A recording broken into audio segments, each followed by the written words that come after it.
On Tuesday, the new Congress gets sworn in. The class of 114 will be led by the GOP. Topping the Republican agenda includes securing the borders, repealing Obamacare, and authorizing the Keystone XL pipeline. It's the first time in 60 years since the Republicans are in control of both the House and Senate.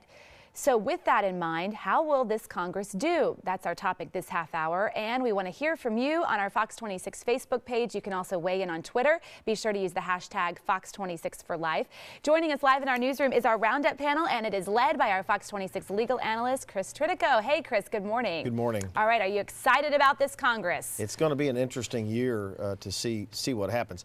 If the Republicans take the stance that they're going to try to jam things down the president's throat, I think they're going to see a whole lot of vetoes. John Boehner said the first act they would take would be to authorize the Keystone pipeline and he said a bipartisan jobs bill. The bipartisan part, if they do that, will box President Obama into a corner and making him choose between his own party and whether or not he's going to sign legislation. If they exclude the Democrats and shove legislation through and at the president, he's going to veto it. And we'll see actually more of the same because they can't overturn his veto in the Senate. So it's going to be a very interesting year. We'll see where it goes. Let me introduce our panel. Mustafa Tamiz, our political analyst, Jackie Bailey, our public policy analyst. Good morning to both of you again. Morning. I don't remember who I started with last time. Mustafa, I'll start with you. If the Republicans come out of the box swinging, the president's just going to veto everything. And that's really not going to get us anywhere than we've been the last 6 years. Yeah, it's kind of like the 113 Congress was very unlucky for Americans, and 114 Congress is not likely to change very much. And with the Republican agenda that they've identified, you know, the Keystone pipeline being their #1 item that they're after. As a Houstonian, I support the Keystone pipeline, but with the oil prices what they are now, they need to rethink their priorities. It doesn't make a lot of sense supporting a pipeline that might not get funded. What about that? I think it's, when we spoke about this a couple of weeks ago, I told you that the Keystone pipeline was what they were looking at, and now they're saying exactly that. And when we have, I disagree with him because when we, well, I think he is in support of the Keystone expansion, and I think in times like this when we're not sure what's going on with our oil prices, this is the time to actually explore other options, and this is one of them.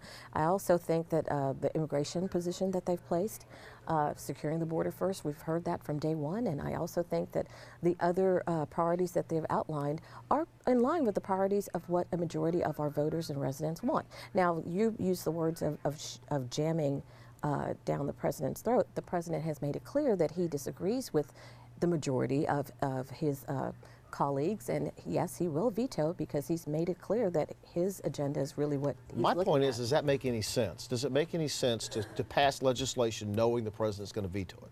I think it makes sense. That the reason why they were elected is because they were elected by the residents and the voters. And the legislation that they're proposing, a majority of residents and voters are in agreement with. So yes, that's their job. They are supposed to create legislation that the voters want. All right, let me go to Sally. She's monitoring our social media. All right, let's check in with Twitter right now. We have our good viewer Ben tweeting, and I'm going to try to pull it up for you here right now. Ben says that the recent $1.1 trillion government spending bill showed Obama can get along with the GOP. He says Boehner and McConnell hate the Tea Party. And the majority of Republicans in recent polls don't seem to like Boehner either. They want somebody else when they get back in on Tuesday. Well, it depends on what poll you're looking at, I guess. I do agree that John Boehner probably doesn't appreciate the Tea Party as much as the Tea Party appreciates itself. But he is with Congress the way it is, the House the way it is, he has no choice but to work with the Tea Party, and that's why you've seen his rhetoric as strong as it is. When I think he would rather work a deal, Mustafa Tamiz. A lot of times, I think John Boehner would rather work a deal, but he couldn't. John Boehner can't lead his caucus, and when he leads, there's nobody behind him because the Republican majority in the House has been in civil war. They've been taking out establishment Republicans. But look, if you look at the priorities beyond the Keystone pipeline, the House passed over 40 times to repeal Obamacare. That did not happen, and it's not going to happen. So they're going to pass another priority to repeal Obamacare. It'll go through the House, it'll go through the Senate, the president will veto it.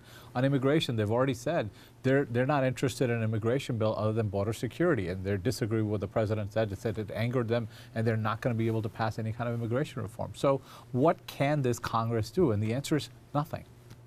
What about that?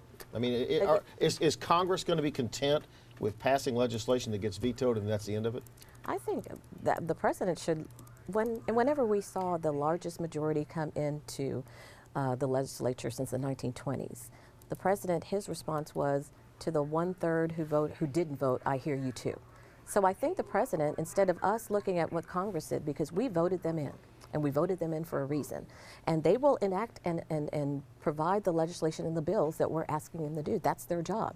So the president needs to look at the fact that overwhelmingly we made sure that conservatives and people who are saying certain things that we want them to say and do certain things that we want them to do, that he needs to rethink his priorities instead of saying, I'm listening to the 1/3. That's a good point. I mean, the Republicans shellacked the Democrats.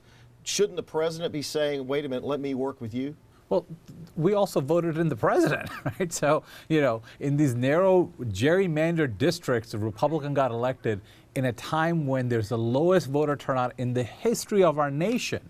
And now it's like, this is what the American people believe? No, the American people also elected Barack Obama, and he has a right to his veto. All right, And we're going to leave it right there. Because of Barack Obama. We got to leave it right there. We'll be back next week. Sally, wrapping up the hottest stories of the week.